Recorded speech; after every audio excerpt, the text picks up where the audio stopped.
خانہ کعبہ کے گرد 7 چکر کیوں لگاتے ہیں؟ جواب سن کر کافر بھی مسلمان ہو جائے گا۔ بسم اللہ الرحمن الرحیم۔ حضرت عبداللہ بن عباس رضی اللہ تعالیٰ عنہ سے روایت ہے کہ رسول کریم صلی اللہ علیہ وآلہ وسلم نے ارشاد فرمایا، اللہ تعالیٰ کی 120 رحمتیں روزانہ اس گھر یعنی بیت اللہ پر نازل ہوتی ہیں، جن میں سے 60 طواف کرنے والوں پر، 40 وہاں نماز پڑھنے والوں پر اور 20 خانہ کعبہ کو دیکھنے والوں پر نازل ہوتی ہیں۔ حضرت عبداللہ بن عمر رضی اللہ تعالیٰ عنہ سے روایت ہے کہ میں نے رسول خدا صلی اللہ علیہ وآلہ وسلم کو یہ فرماتے ہوئے سنا ہے کہ جس نے خانہ کعبہ کا طواف کیا اور 2 رکعت ادا کی، گویا اس نے ایک غلام آزاد کیا۔ ابن ماجہ۔ حضرت عبداللہ بن عباس رضی اللہ تعالیٰ عنہ سے روایت ہے کہ نبی کریم صلی اللہ علیہ وآلہ وسلم نے ارشاد فرمایا، حجر اسود کو اللہ تعالیٰ قیامت کے دن ایسی حالت میں اٹھائے گا کہ اس کی 2 آنکھیں ہوں گی جس سے وہ دیکھے گا، اور زبان ہوگی جس سے وہ بولے گا، اور گواہی دے گا کہ اس شخص کے حق میں جس نے اس کو حق کے ساتھ بوسہ لیا ہو۔ ترمذی۔ ابن ماجہ۔ حضرت عبداللہ بن عمر رضی اللہ تعالیٰ عنہ سے روایت ہے کہ میں نے رسول کریم صلی اللہ علیہ وآلہ وسلم کو یہ فرماتے ہوئے سنا ہے، ان دونوں پتھروں حجر اسود اور رکن ایمانی گناہوں کو مٹاتا ہے۔ ترمذی۔ حضرت ابو ہریرہ رضی اللہ تعالیٰ عنہ سے روایت ہے کہ نبی کریم صلی اللہ علیہ وآلہ وسلم نے ارشاد فرمایا، رکن یمانی پر 70 فرشتے مقرر ہیں، جو شخص وہاں جا کر دعا مانگتا ہے تو وہاں سب فرشتے آمین کہتے ہیں۔ ابن ماجہ۔ بیت اللہ کے گرد 7 چکر اور 2 رکعت نماز پڑھنے کا نام طواف ہے، اور ہر چکر سے حجر اسود کے استلام سے شروع ہو کر اس پر ختم ہوتا ہے۔ حجر اسود کا بوسہ لینا، اس کے دونوں یا دائیں ہاتھ سے اشارہ کرنا استلام کہلاتا ہے۔ طواف فرض ہو یا واجب یا نفل، اس میں 7 ہی چکر ہوتے ہیں اور اس کے بعد 2 رکعت نماز ادا کی جاتی ہے۔ اگر بیت اللہ کے قریب طواف کیا جائے تو 7 میں سے تقریباً 30 منٹ لگتی ہیں، لیکن دور سے کرنے پر تقریباً 1 سے 2 گھنٹے لگ جاتے ہیں۔ 10 ذو الحج کو طواف زیارت کرنے میں کبھی کبھی اس سے بھی زیادہ وقت لگ جاتا ہے۔ طواف قدوم یعنی آنے کے وقت کا طواف، یہ اس شخص کے لیے سنت ہے جو میقات کے باہر سے آیا ہو، حج افراد یا حج قرآن کا ارادہ رکھتا ہو۔ حج تمتع اور عمرہ کرنے والوں کے لیے سنت نہیں طواف یعنی عمرے کا طواف۔ طواف زیادہ، جس کو طواف اضافہ بھی کہتے ہیں، یہ حج کا رکن ہے۔ اس طواف کے بغیر حج پورا نہیں ہوتا۔ طواف وداع یعنی مکہ سے روانہ کے وقت کا طواف، یہ میقات سے باہر رہنے والے یعنی افاقی کے لیے ضروری ہے۔ نفلی طواف۔ حج میں ضروری طواف کی تعداد حج افراد میں 2 عدد، طواف زیادہ اور افاقی کے لیے طواف وداع حج قرآن میں 3 عدد، طواف عمرہ، طواف زیارت اور افاقی کے لیے طواف وداع تمتع میں ہے 3 عدد، طواف عمرہ، طواف زیارت اور افاق کے لیے طواف وداع افاقی 5 مکتانوں کے باہر رہنے والے کو افاقی کہا جاتا ہے، یعنی اہل حرم اور اہل حل کے علاوہ پوری دنیا کے لوگ افاقی ہیں۔ اگر کسی عورت کی روانگی کے وقت ماہواری آ جائے تو اس کے لیے طواف وداع معاف ہے۔ نفلی طواف۔ نفلی طواف کی کوئی تعداد نہیں، رات یا دن جب چاہیں جتنے چاہیں کر سکتے ہیں۔ باہر سے آنے والے حضرات مسجد حرام میں نفلی نماز پڑھنے کی بجائے نفلی طواف زیادہ کریں۔ اہل حرم اور اہل حل کو حج افراد ہی کرنا چاہیے تاکہ افاقی لوگ زیادہ سے زیادہ نفلی طواف کر سکیں۔ یاد رہے کہ ہر نفلی طواف کے بعد بھی 2 رکعت نماز ادا کرنا ضروری ہے۔ وضاحت۔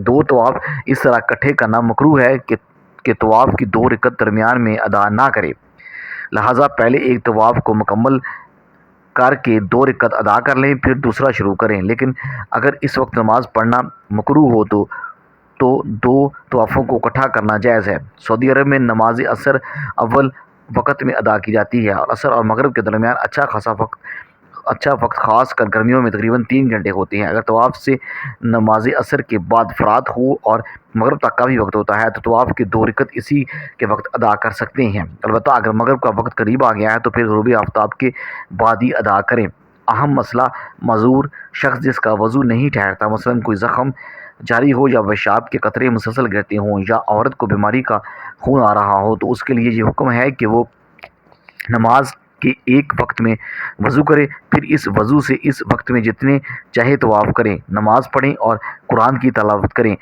دوسری نماز کا وقت داخل ہوتے ہی وضو ٹوٹ جائے گا۔ اگر طواف مکمل ہونے سے پہلے ہی دوسری نماز کا وقت داخل ہو جائے تو وضو کر کے طواف کو مکمل کریں۔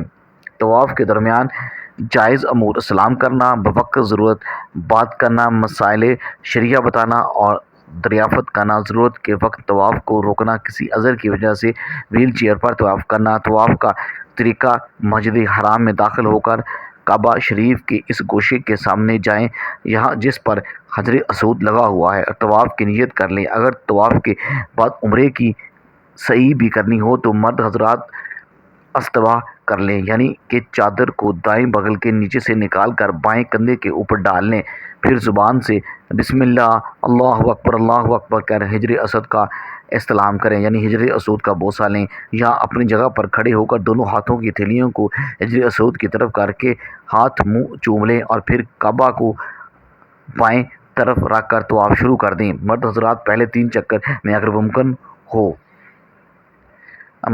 تو مل کر لیں، یعنی ذرا کندھا ہلا کر اور اکڑ کر چھوٹے چھوٹے قدموں کے ساتھ کس قدر تیزی چلیں۔ طواف کرتے وقت نگاہ سامنے رکھیں، خانہ کعبہ کی طرف سینہ اور پشت نہ کریں، یعنی کعبہ شریف آپ کے بائیں جانب رہے۔ طواف کے درمیان بغیر ہاتھ اٹھائے چلتے چلتے دعائیں کرتے رہیں۔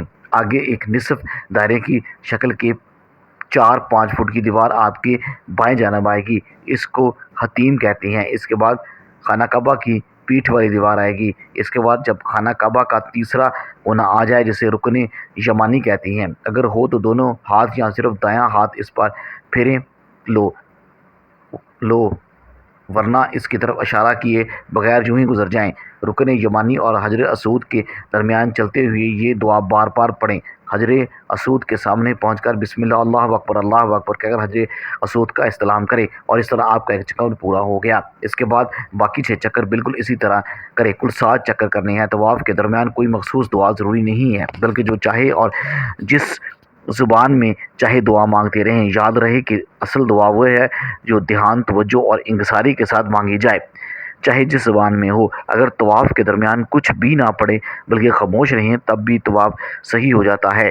طواف کے درمیان جماعت کی نماز شروع ہونے لگے یا تھکن ہو جائے تو طواف روک دیں، پھر جہاں سے طواف بند کیا تھا اسی جگہ سے طواف شروع کر دیں۔ نفلی طواف میں رمل اور استلام نہیں ہوتا۔ اگر طواف کے درمیان وضو ٹوٹ جائے تو طواف روک دیں، پھر وضو کر کے اسی جگہ سے طواف شروع کر دیں یہاں سے طواف بند کیا تھا، کیونکہ بغیر وضو کے طواف کرنا جائز نہیں ہے۔ اگر طواف کے چکروں کے تعداد میں شک ہو جائے تو کم و تعداد شمار کر کے باقی چکروں سے طواف مکمل کریں۔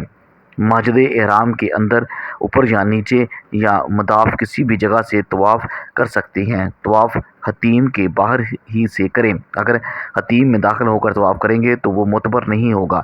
اگر کسی عورت کو طواف کے درمیان حیض آ جائے تو فوراً طواف بند کر دے اور مسجد سے باہر چلی جائے۔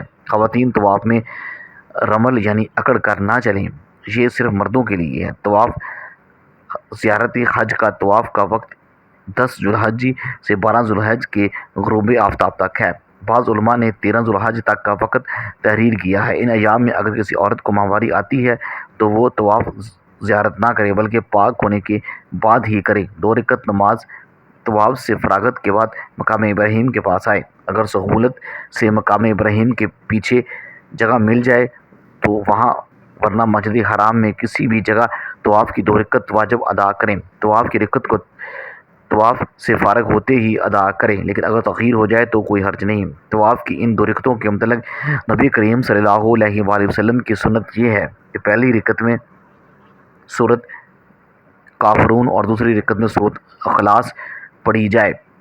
حضور کے دوران مقام ابراہیم کے پاس طواف کی 2 رکعت نماز پڑھنے کی کوشش نہ کریں، کیونکہ اس سے طواف کرنے والوں کو تکلیف ہوتی ہے، بلکہ مسجد حرام میں کسی بھی جگہ ادا کر لیں۔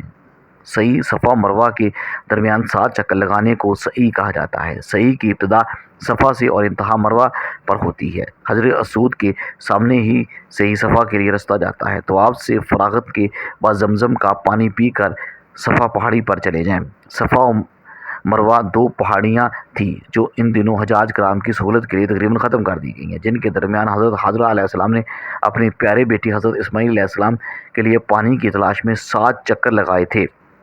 اور یہاں مرد حضرات تھوڑا تیز چلتے ہیں۔ یہ اس زمانے میں صفا مروہ پہاڑیوں کے درمیان ایک وادی تھی، یہاں سے ان کا بیٹا نظر نہیں آتا تھا، لہٰذا وہ اس وادی سے تھوڑا تیز دوڑی تھی۔ حضرت حاجرہ علیہ السلام کی اس عظیم قربانی کو اللہ تعالیٰ نے قبول فرما کر قیامت تک آنے والے تمام مرد حاجیوں کو اس جگہ تھوڑا تیز چلنے کی تعلیم دی، لیکن شریعت اسلامیہ نے صنف نازک کے جسم کی نزاکت کی مداز کو صرف مردوں کے لیے سنت قرار دیا ہے۔ سعی کا ہر چکر تقریباً 395 میٹر لمبا ہے، یعنی 7 چکر کی مسافت تقریباً 2.25 کلومیٹر بنتی ہے، اور نیچے کی منزل کے مقابلے میں اوپر والی منزل پر اضعاف کم رہتا ہے۔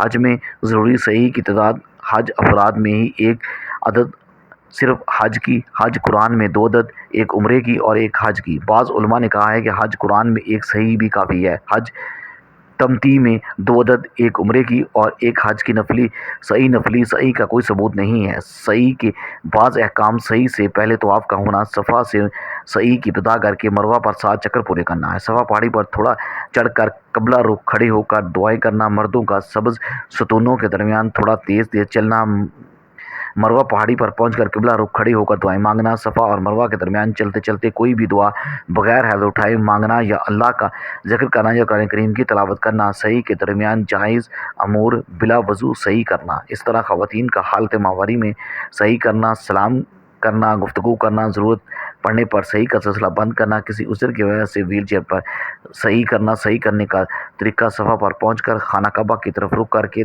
دعا کی طرح ہاتھ اٹھا لیں اور 3 مرتبہ اللہ اکبر کہیں، اور اس کے بعد کھڑے ہو کر خوب دعائیں مانگیں۔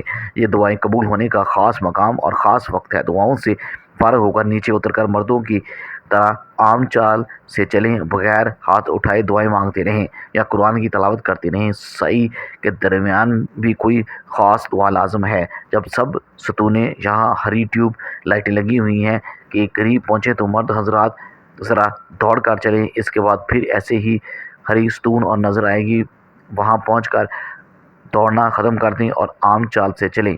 مروہ پر پہنچ کر قبلے کی طرف رخ کر کے ہاتھ اٹھا کر دعائیں مانگیں، یہ سعی کا ایک چکر ہوگا۔ اسی طرح مروہ سے صفا کی طرف چلیں، یہ دوسرا چکر ہوگا۔ اسی طرح آخری اور 7واں چکر مروہ پر ختم ہوگا۔ ہر مرتبہ صفا اور مروہ پر پہنچ کر خانہ کعبہ کی طرف رخ کر کے دعائیں کرنی چاہیے۔ سعی سے متعلق چند مسائل: سعی کے لیے وضو کا ہونا ضروری نہیں، البتہ افضل بہتر ہے۔ حیض، ماہواری اور نفات کی حالت میں بھی سعی کی جا سکتی ہے، یعنی اگر کسی عورت کو طواف سے فراغت کے بعد ماہواری آ جائے تو وہ سعی ناپاکی کی حالت میں بھی کر سکتی ہے، لیکن اس کو چاہیے کہ وہ سعی سے فراغت کے بعد مروہ کی جانب باہر چلی جائے، مسجد حرام میں داخل نہ ہو، البتہ طواف حالت حیض یا نفاس کی حالت میں نہ کرے، بلکہ مسجد حرام میں بھی داخل نہ ہو۔ طواف سے فارغ ہو کر اگر سعی کرنے میں تاخیر ہو جائے تو کوئی حرج نہیں۔ سعی کا طواف کے بعد ہونا شرط ہے، طواف کے بغیر کوئی سعی معتبر نہیں۔ خواہ عمرے کی سعی یا حج کی سعی کے دوران نماز شروع ہونے لگے یا تھک جائیں تو سعی روک دیں، پھر جہاں سے سعی رکی تھی اسی جگہ سے دوبارہ شروع کر دیں۔ اگر سعی کے چکروں کی تعداد میں شک ہو جائے تو کمو تعداد شمار کر کے باقی چکروں سے سعی مکمل کریں۔ خواتین سعی میں سب ستونوں جہاں ہری ٹیوب لائٹیں لگی ہوئی ہیں کے درمیان مردوں کی طرح دوڑ کر نہ چلیں۔ دعا ہے کہ اللہ پاک ہمیں بہتر عمل کی توفیق عطا فرمائے اور ہمارا خاتمہ ایمان پر فرمائے، آمین۔ ناظرین، کامنٹ باکس میں اللہ تعالیٰ کے 99 ناموں میں سے ایک نام ضرور ٹائپ کیجیے گا۔ اللہ حافظ۔